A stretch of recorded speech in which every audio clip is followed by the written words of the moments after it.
Pozdrav svima! Ja sam Laura Orlić, članica baleta Ivana Plemenitog Zajica. Večeras ćete gledat dio baleta Pulcinella u koreografiji Giovanni Di Palme. Riječ je o komičnom baletu, čiji glavni likovi potječu iz komedije dell'arte.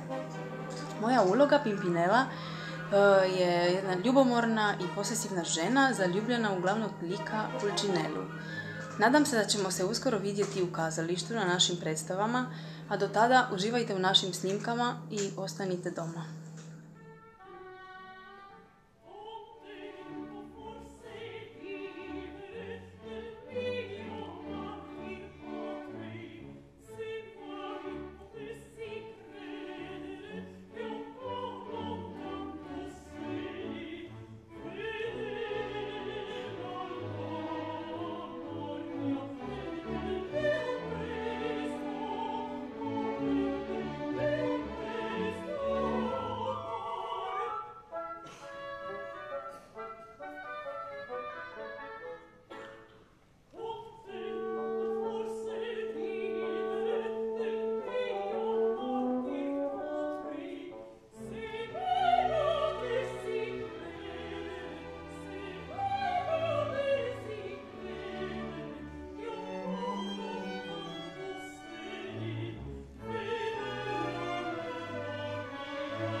Queste paroline così saporitine, il corvo mi si impate, mi si impate, mi si impate.